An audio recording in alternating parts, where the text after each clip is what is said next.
All right, Diane Homm, happy 4th of July. Thanks for coming in here, sitting down to chat. Sure. How are you? I'm doing all right. Good. It's been a couple months since I saw you. It has been a while. So the last time we actually sat down was March? Is that right? When was the... I think so. I don't remember the date. No, but it would have March. been with the county assembly. Right. And I should remember that date. Well, no, and I mean, that's, today I want to talk to you about, obviously, politics. Oh, you know what? It's my bad. So first, let's have you introduce yourself, okay? So people watching, if they don't know, who you are and what your role is in the community. Okay. I'm Diane Homm, and I am the Kit Carson County Republican chairman. Perfect. Yeah, and so the last time that we were actually together, very safe, we were safe, was at the very beginning of when all the craziness started, right, with COVID, and trying to figure out a way with moving target of regulations changing. It was day by day. Hey, you could have... Right. We were trying to find a way to have the election in a safe manner, and I just remember... It was, 1 week it would be like, okay, we can do this. You can have 10 people and you could have speakers be there. And then the next day it'd be like, okay, so no one can be around each other. Right. So it made it very challenging. But I mean, that came out, I think that, that came out really well. It did. And I appreciated your help a lot. Otherwise, I would have been totally lost. No, but I mean, and you looked at, I guess, based on other places in the state, did it end up that most of them kind of followed that? I mean, they did it online as well using Zoom. I remember that because Corey Gardner came on and talked to us. Mm-hmm. But then most of the other counties, not everyone adopted that. No. Some of them did like drive-bys. Right. Some people just had drive-through voting and they didn't have speeches or anything. And others had email voting. And but I think what we did was really effective and it went really well. Yeah, no, it turned out good. And then after that, there was obviously the state assembly, right? And They used that different platform. What was the name of the platform that they went with? Do you remember? I don't remember. Caucus room? Maybe that? Oh, we have caucus room, and you can go in there.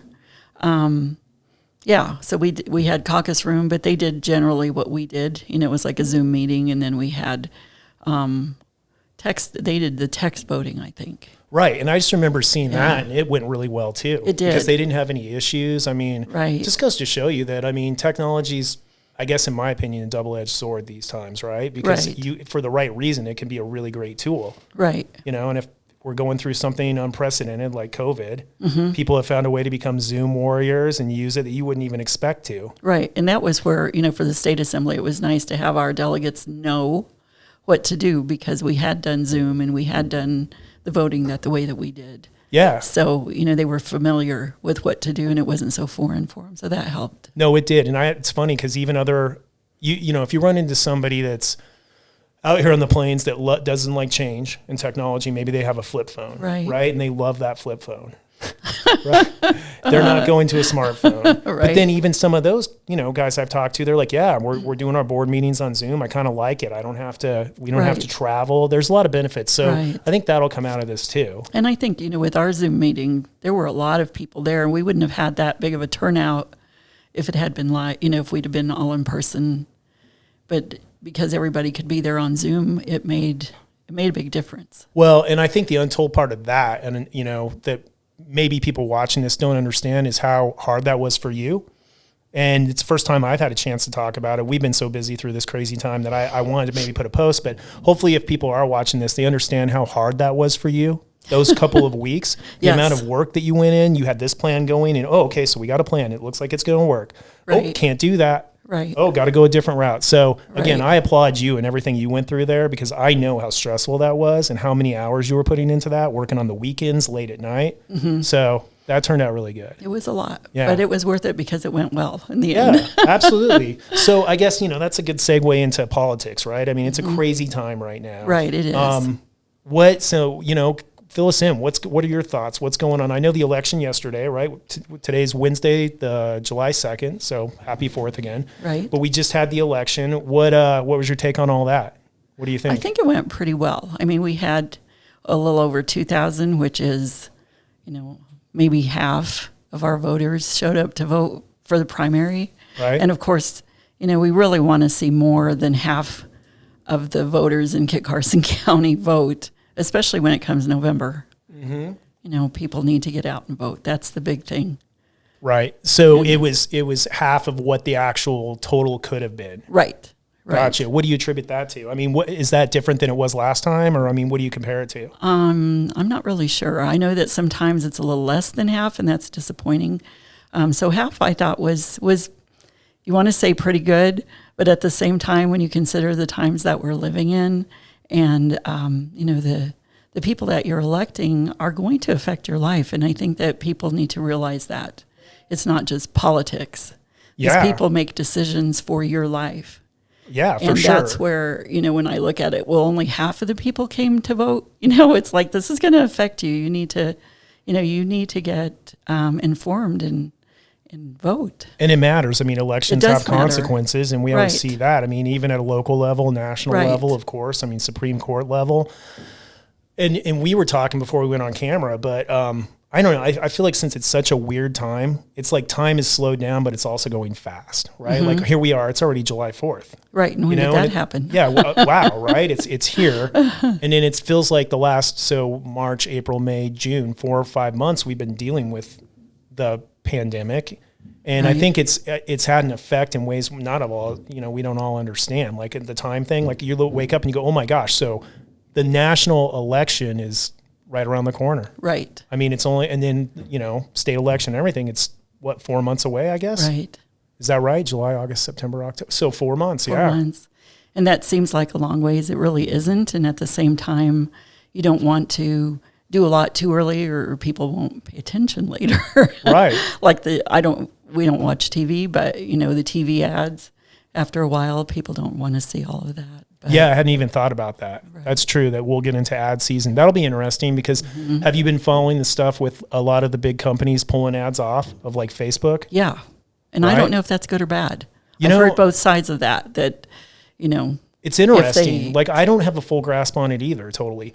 I know that some people are frustrated probably with Facebook on ads, right? And I think, whether that's for President Trump or other people, and then they're pulling back. But then I did see this morning that Mark Zuckerberg said that he wasn't going to change anything for a little bit of revenue or for any amount of revenue. He said he's going to hold tight and those sponsors will be back. So kind of interesting to see. I wonder what he means by that. I don't know. I guess I'm confused. I'm going to have to. I'm still going to pull all of the... Well, yeah, and the what I call hate speech, which is if it doesn't agree with what I think, then I'm going to pull it. I mean, if that's what it is, that's not good. But if it's freedom of speech, which is what we all should have, whether you're, Republican or Democrat, you should have your freedom to voice your opinion. Absolutely. And not feel like you're threatening each other. Yeah, if it's not threatening and there's no violence, and you're expressing your opinion, of course, and then. I think he had said at one point it wasn't his job to determine whether it was real or not. So that's where it gets gray, right? Right. I feel like it's so hard to determine what's real or not anyways. With anything. With anything. Right. Hence part of the reason we wanted to do Burlington on the Spot, to have something local to talk about what's really going on locally. Not everything has to be a national spotlight, Right. And I mean, with technology now, rural communities could be doing it, getting their leaders out, talking about the issues facing us out here. And I think we've got some really good leaders out here. Oh, I do too. Not only that, but fascinating stories. Right. And that's, so, we're going to hopefully continue to bring those to light. I'm thinking, I'm glad we live in America. Yeah, absolutely. Burlington is still America. Yeah, it is, for sure. And then, so with these elections that are coming up, what's your role? I mean, is it going to be a lot of stuff for you going on over the next couple of months, or what's that going to look like? It's different, too, with all of the restrictions, and you don't know what you're going to be allowed to do, which is the board meeting tonight for the fair. Right. To see, well, what are we going to be allowed to do? What can we do? We didn't have our Lincoln Day dinner. Right. And so what are we going to do in the future? Are we going to be able to get together? Are we going to, we'd like to, but you just don't know. It's like anything you plan, you've got to be ready to change those plans. Which makes it really hard to plan. But I know, we will be busier, but it's just different now. You just got to be ready to adapt and do whatever it takes to get through to the election. And Right. Gotcha. So what are your thoughts on the election? As far, you could talk local, national, any takeaways at this point? What I say is 2 Chronicles 7:14. If my people who are called by my name will humble themselves and pray and turn from their wicked ways and seek my face, then I will hear from heaven, forgive their sin, and heal their land. Gotcha. And that's where I think we are. Okay. If we want to keep our country. Okay. That's, I really feel that that's important for our country and everywhere else we've got to trust in God with all of this, because we've strayed away. We really have as a nation. Gotcha. And I think President Trump has done a really good job at bringing Christianity and our morals, what our country was founded on, to the forefront. And I think that's very important if we want to keep any semblance of a country that we've known. Yeah, and I guess on a more like a level of the battle that we're facing, or the battle that's coming up with these elections, right? I mean, Colorado is such a diverse state now, right? And I'm a native; I grew up there, but I mean, I remember growing up. I think it was probably predominantly Republican growing up. Now it's probably swung the opposite direction. But then you have your cities, and then you have your rural areas, on both on the Eastern Plains and out on the Western Slope. And so there's always going to be a divergence of ideas and goals and things that are people going for. So this election is important. And correct me if I'm wrong on this stuff, right? But so we're going to have Gardner versus Hickenlooper, right? Mm-hmm. Did you think Hickenlooper was going to be the one that got that? Oh, I wasn't surprised. Right? Against Romanoff, I believe? Yeah. Yeah. So how do you think any thoughts on that election? Just going to be a tough one? I mean, a tough battle, or what do you think? I think it'll be a tough battle, but I think if we stand behind Corey, that he will win. He's done a good job. He's done a lot of good things for our nation and for our state in working with President Trump. And, I'm supportive of him and trust his judgment. And I know, some people think, well, he doesn't come out here. Well, his whole vision is a lot bigger, and he's working with the whole country.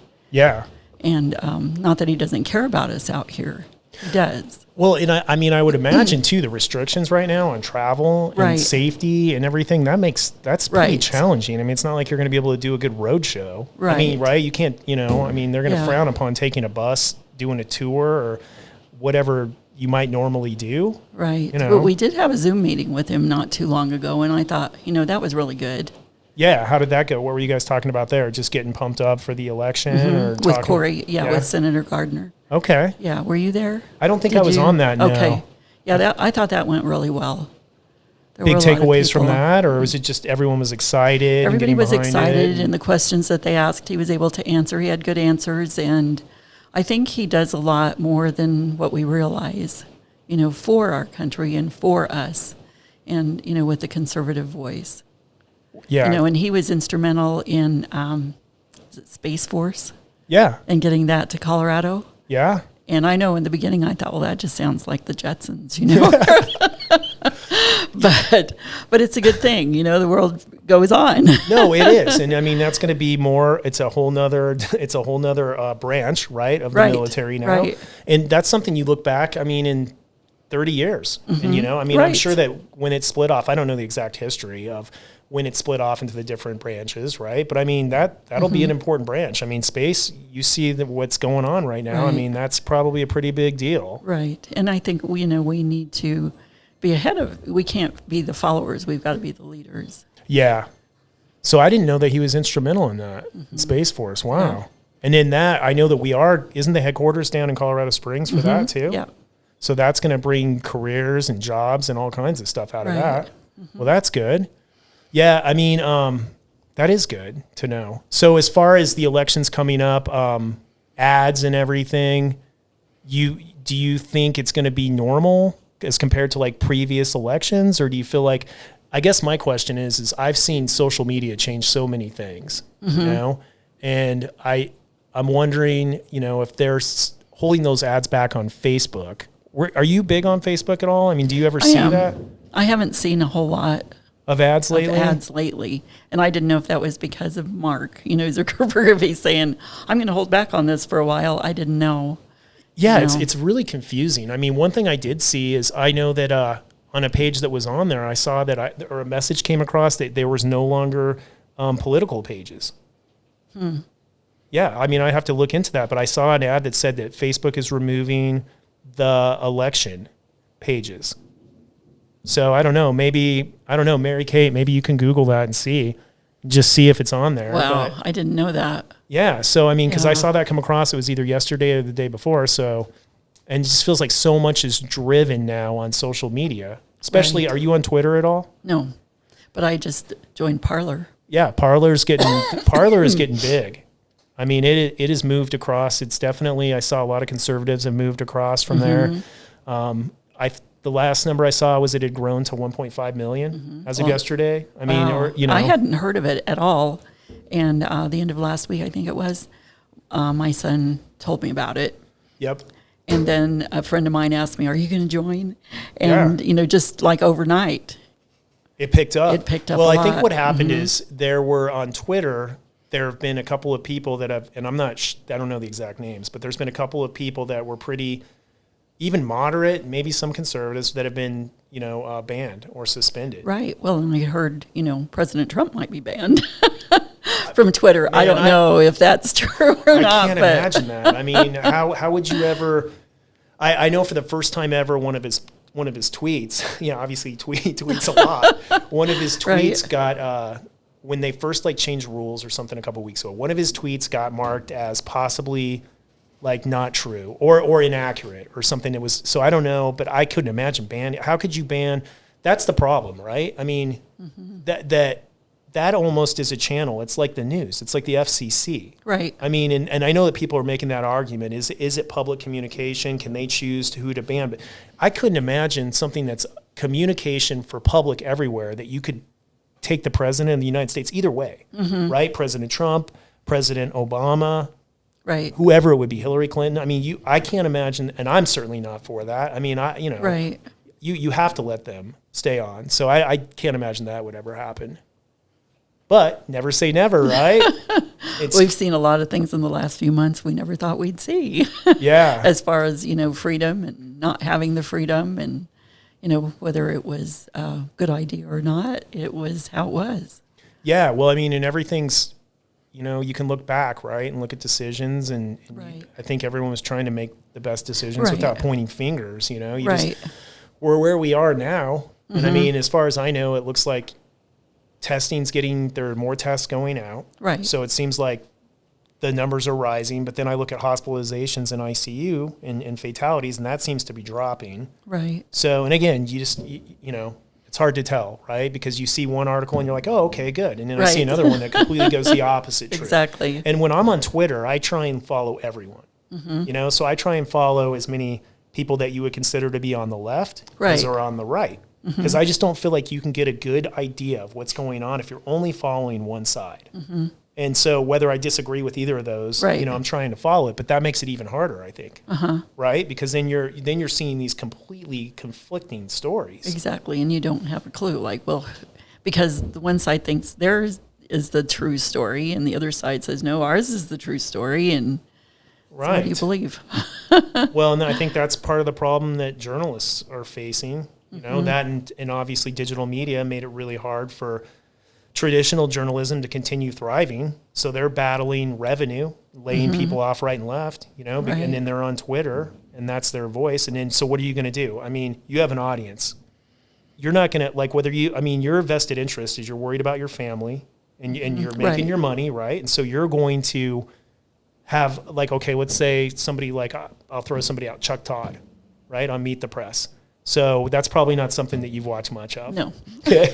So I have, let's pretend that Chuck Todd, right, very left, I think, he even thinks that maybe he disagrees with what he's saying, truthfully, right? It wouldn't matter. I mean, he's Right. not going to change. How is he going to change sides? So he knows who his audience is. Right, And exactly. as soon as journalism goes from being accountable, telling truth, facts, not always perfect. I'm sure it never was, right? But as soon as it goes from that to sensationalism and we have celebrities, right? Ooh, I'm on CNN. I'm on Fox News. I'm a celebrity. That's where I think then you're going to lose. You're not going to get truth because then it's all about greed. And I think that's where we're at. And I don't know how it's going to work out, but I think we're trying to figure it out. Maybe it is going to be more local news. More people standing up, raising their hand locally that are saying, hey, this is the truth. This is what's going on here. I don't know over there. Right. But, Yeah. so it is. It's tough to figure all that out.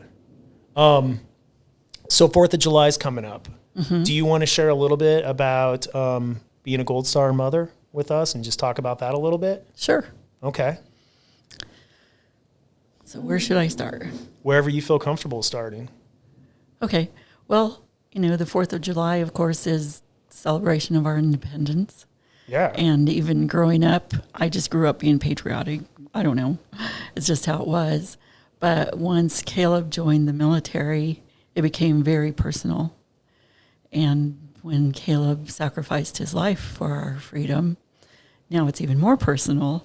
And it's a celebration, but it's also a time that I think is a time for reflection of our country, where it started, and all of the sacrifices that have been given for us to be able to do what we do. Right, like our freedoms Our and freedom. everything.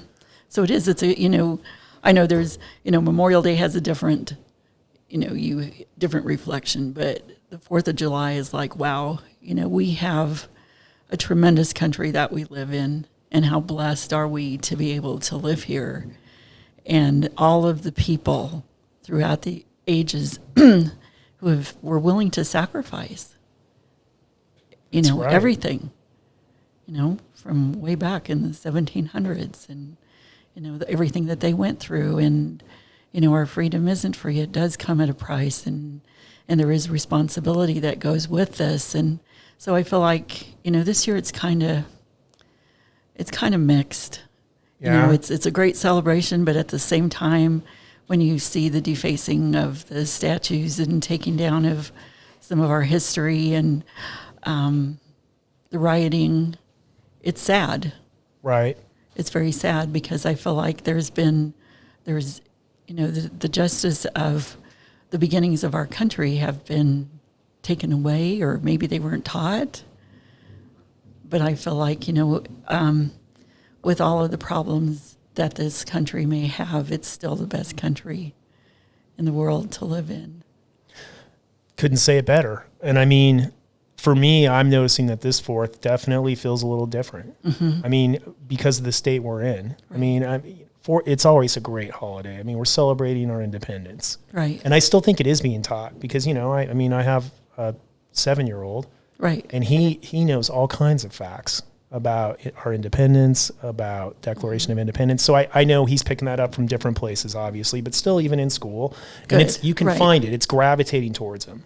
So he still is getting that. But I mean, in the past, we always had that celebration, but it was always a great holiday in the summer, right? You think of just summer and right. America and fun and family and everything. And this year it's like a little different tone, I think, because of where we're at. Right. With the Antifa, I guess, right? And some of these other, people taking over cities. Right. Like CHOP in Seattle. And so it's making you think about and appreciate the independence. And, taking down statues. I mean, like you said, I mean, that's our history. Right. I I'm just not sure, I am sure that that's not the right way to go about it. I mean, in my opinion, I mean,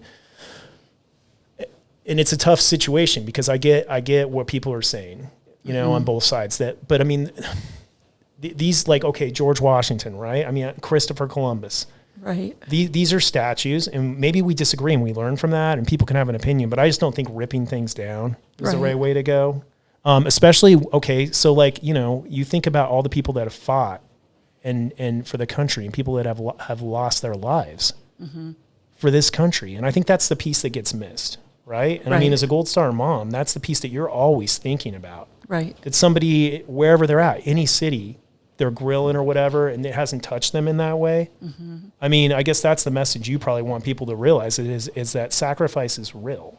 Right. It is. And there are people all around the world, but here in the United States, we live this every day.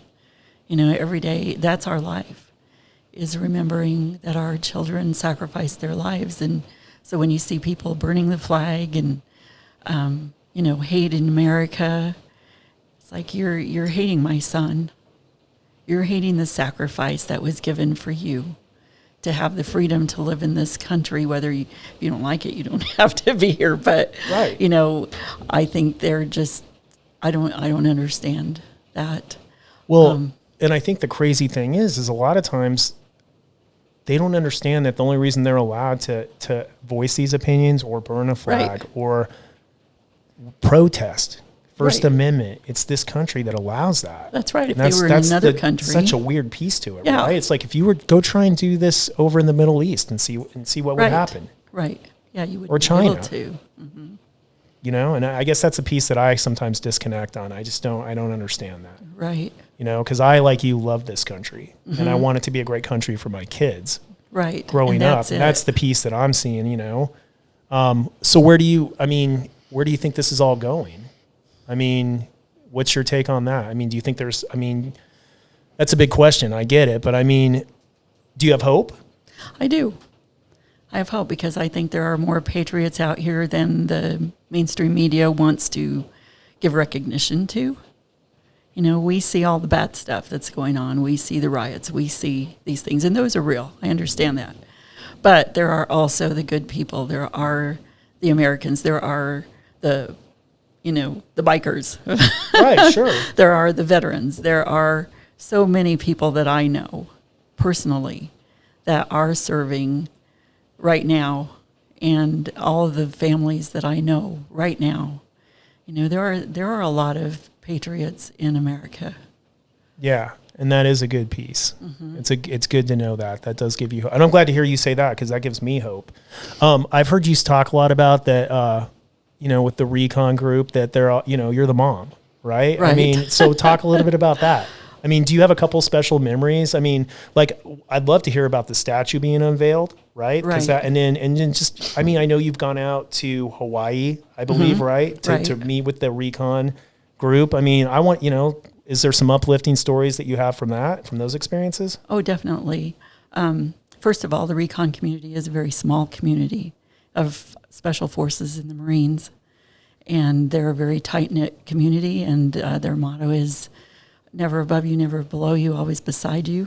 Oh, that's cool. And they are always beside you, and I have seen that. I mean, Caleb's been gone 7 years, and I get texts from him, this week, yesterday, I bet, especially. today, and That's awesome. and they mean that. They're always there for you, and that has meant the world to me to know that these guys to me all have a piece of Caleb. You've got to be a special.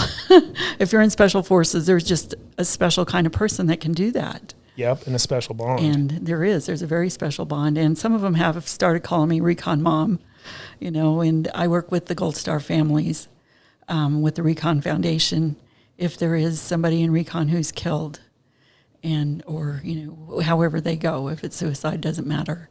I'm there for the family to talk to them. And I feel real blessed to be able to do that because I can identify with where they are and to help them through it.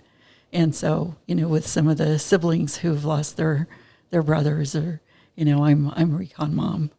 And with the guys too, one of the guys that we went to Hawaii with last year, a couple of them actually, their mothers had passed away. Oh, wow. So I'm their Recon Mom.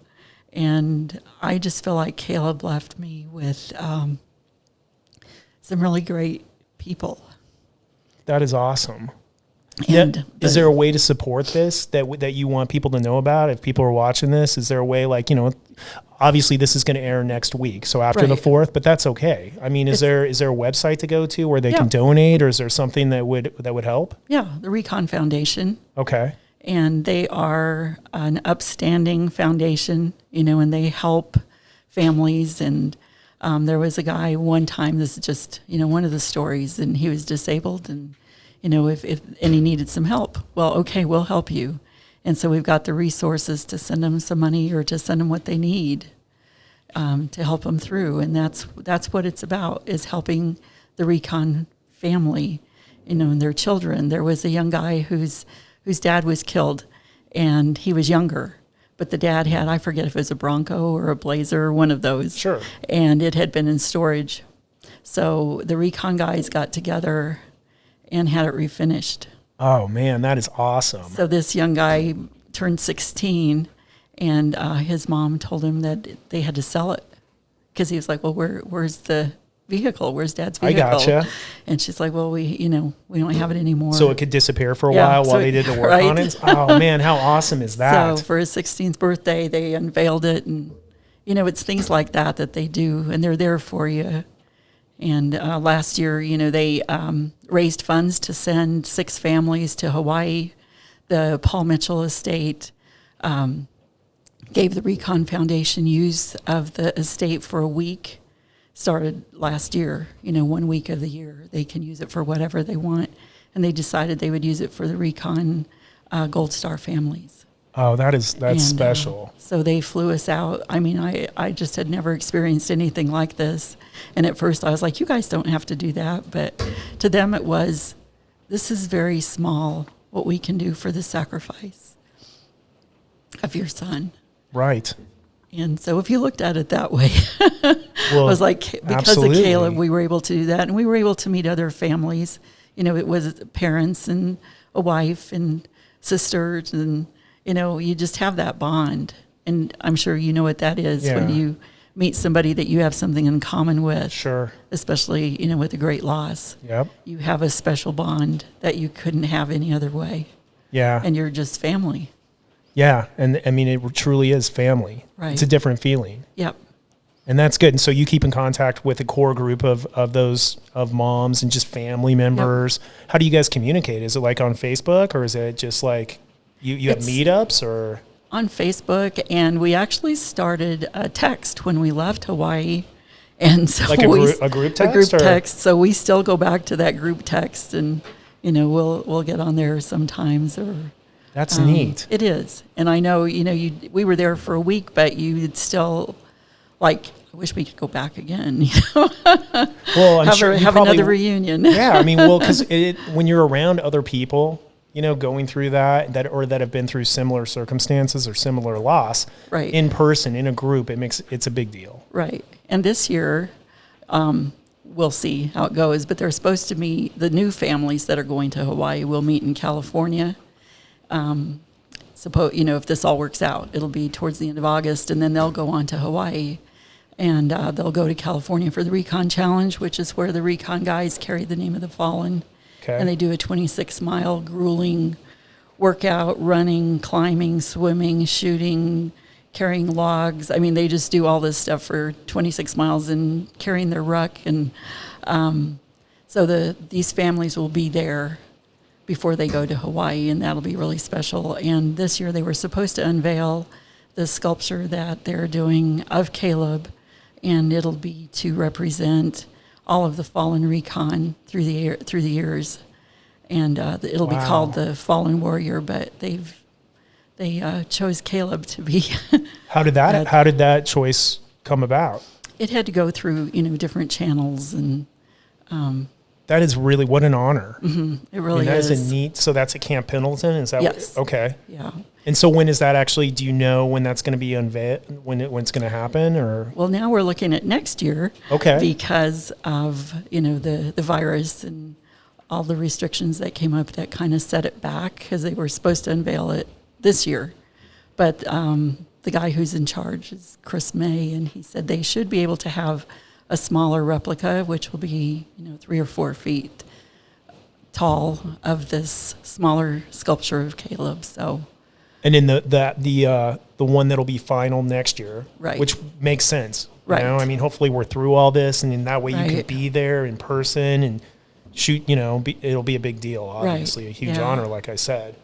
Okay, up on the screen, Recon Challenge, right? Is that? Yep. There it is. Yeah, and Caleb was actually in one. I forget what year it was, 2009, 8. He probably won it. Or came close, man. I've seen, over at Shaw Fitness, you know, I mean, I saw that regiment, and I named after him, or that routine, and that's a little bit to, yeah, to bite off. They had been in Afghanistan, and when he came back, one of his, fellow Recon guys said, "Hey, I signed you and Mark up for the challenge," and And they That's just got awesome. back He's from like, "All right, Afghanistan, well, so yeah." they're like, okay, all right, we'll do it. And they came in second. Whoa. So- Right after getting back, Yep. huh? That is awesome. Well, that's good. You know, and I mean, you know, it's too bad it's not right now, but it'll be here hopefully before we know it, you know, and then you get to see, and then is that going to be like a life size? Is that how big the one that, because you said that the one that they're unveiling, that's like a big statue, right? Right, it'll be a 7 foot tall. 7 foot, that's what you Right. said. Okay. Yeah. Wow. So that's, you know, it's very humbling. I mean, as a parent, you don't want, it's not supposed to go like this. Right. You know, you're not supposed to outlive your child. No. But to see the legacy of your child is very humbling. Well, and I think it's an important message, and I'm glad that you were willing to talk about it, because people watching this, I mean, it's, you know, it's one of those things that until you have that loss, you hear about it and it doesn't seem real. I mean, it doesn't hit home, right? And Right. so it's important for people to hear this message, what it's actually like. What do these flags stand for? What is the fourth? It's not just barbecues and car shows and beer, right? I mean, you Right. know, I mean, that's great, but I mean, it's about our country, Exactly. you know, and the independence and then loss. And we're in a weird time now, you know? Yeah. And I mean, you just think about, we haven't had a draft for a really long time, Right. you know? But I mean, you start thinking about, we don't know where we're going, I guess is what I'm Right. saying with things. So it's just important to realize the real sacrifice that families make, and anyone in the military for that matter. Right, exactly. I They're mean- making it every day, the guys who are serving right now. Right. And, you know, That are overseas. They're in tough Yep. situations. And I mean, we owe that to them. They're out protecting us. yes, they are. And the freedom that we have That's right. is in the balance right now, and it isn't free, and we've got to be willing to stand for that. I agree. And I really appreciate you talking about that. To kind of just, I guess, last thing I wanted to kind of just delve into is, you know who Tucker Carlson is, right? I do. I haven't listened to him a lot. I've got a lot back up to catch up on. Yeah, but yeah. I mean, and I you know, we're Right. busy, so we don't get a lot of news. But sometimes I'll peek in and watch him, and then I try and watch both sides. Right. That's why I mentioned Chuck Todd. So, and I knew you weren't watching that.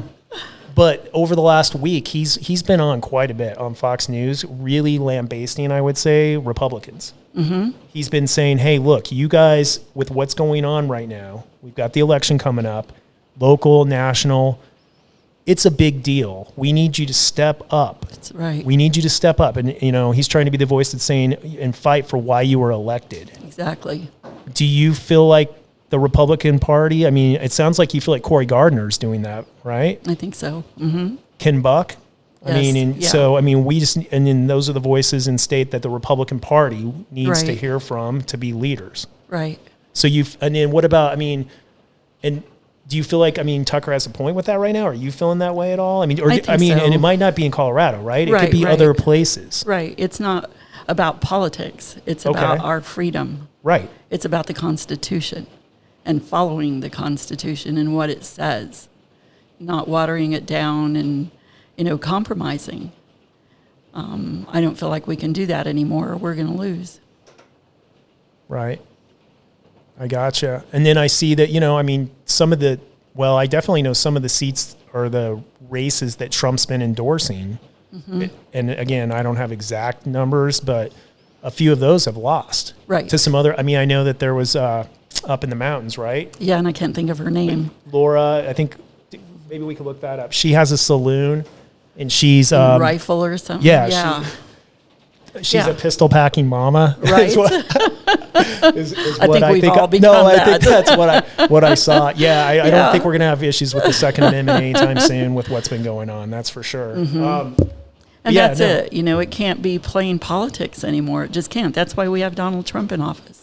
Right. Well, and I think she, you know, And- I mean, granted, I mean, I think you're going to see more of that, whether you agree or disagree, right? Right, With right. with her policies or whatnot. Right. I mean, I just think that on the Republican side, at least, you're going to see more people saying, "Look, our voice we can't just fall in line and do the same old thing and go Right. up to Congress and Right. and then become a lobbyist and just, I mean, I feel like And this play is, politics and for play the money. politics exactly. You know, and the good old guys and I special interest groups. No, we And can't that's- do that anymore. then the other thing I think that we hear about, but man, it would be awesome, is term limits. If there was a way, because I don't know what your thoughts are on that, but I feel like there should be term limits like on almost every position. Right. I think Nancy Pelosi's been there way too long. Well, I think it's on both sides. And other people too. Oh, yeah, there we are. Not Lauren. just- I was close. Lauren Boebert. Right. I don't even know if I'm saying that right, but Yep. fully loaded campaign. And so Scott, he was like 4 terms, right? I I mean, think so. I'm Yeah. not really sure, but well, and I think what got her brought to light was the fact, the story I first saw her was her restaurant had a variance, I think, or she was allowed to be out there. It was one of the mountain counties, right? And then the other mountain county got their variance approved, and they were all open, and they didn't. I Right. think it's up by Glenwood Springs, maybe. But she had opened it up outside, and they still shut her down. And that's where I heard about her, and I think that was a platform that almost launched her into I a think so. national spotlight. So Yep. I think there'll be more of those. right. type I think of- so too. Because I think people are getting fed up with somebody, whether it's right or left, right? Trying Right, to be exactly. apolitical with Right. Either with side. term limits. You shouldn't be. So now Lauren or AOC, right? Right. They shouldn't go and have a lifelong 70-year career now Right. in politics. Right. That's my take. Yeah, I agree. Go for a while, do your job, learn, come back, be a business person, be a family, be a teacher, educator, whatever. And then maybe you run again later in a different position. But where do you think that'll ever happen? What would it take to get term limits? I mean, I guess that's a good question, right? It is. I mean, because we don't, you hear some people talk about it a little bit, but man, I feel like that would make such a difference. Because think I it feel like would. that's the founding fathers. We're talking about the 4th. Right. That was the whole thought process behind it, right? You had people that were citizens come and do their job, Right. like make a sacrifice, and you should be paid for that something, I think, because you're leaving your family or whatever, to Right. go to Congress. And then you do that for 1 term, 2 terms, whatever, and then you're out. Then the next person comes in. Right. I mean, I can't be that hard to get back to that, I wouldn't think. I mean, maybe it must be. Right? So, Right but, now, I'll have to dig into but that. it may or- change. Right. I don't know, but I think that would be a good idea. Need to get a constitutional attorney in here or something, Right. huh? Yeah, I just And feel I like think it for would. both sides, for any party, not just Yeah. not just the Republican or the Democrat, but any party, you should Yeah. have term limits. No, I agree across the board. Yeah. So, well, I really appreciate you coming in, sitting down. Any last thoughts that you want folks to know with the season coming up, with voting? I mean, just get the vote out. I mean, I guess that's the most important thing. Right. Or just, anything that you want to convey to the Republican Party in Kit Carson County, or To get the vote out. try and No. make sure everyone's voting. Make sure that everybody's voting. Talk to your neighbors. And that's the thing is people have thought for so long, well, my vote doesn't matter. It does matter, especially now. Right. So if you've never voted, you need to vote now. Okay, so one last piece that made me think of. What's your take on mail-in ballots? Because there's a difference, right, between mail-in ballots and absentee ballots, Right. right? I mean, and in mail-in ballots, you hear, of course, again, it's both sides. Like one side wants it, maybe now, but maybe not next time. Well, in Colorado, it's a full mail-in state. And so the state of Colorado is a mail-in ballot state. And the way that our ballots, I go up to the courthouse here in Kit Carson County, and if you watch the process of how these mail-in ballots are handled, it's very effective. Okay, And that's good to hear. You can trust. You can the trust it's being process. done right. That's So right. where do you think then that President Trump or other people are so concerned about the fraud? Well, and I saw like a New Jersey race, I think that they proved that like 20% of the ballots were fraudulent. I don't know, Right, and I guess it depends on their process, but I know that what we do here in Kit Carson County is a very tightly run ship, Right. and there is a lot of accountability, and everything is checked and rechecked and rechecked, and if you ever get a chance to observe that, it really puts you get a lot of faith in this process in this county. Right. In in that this county. in this county, I can say that without a doubt because I've been a part of the process and I've watched the process and I've seen how it's grown.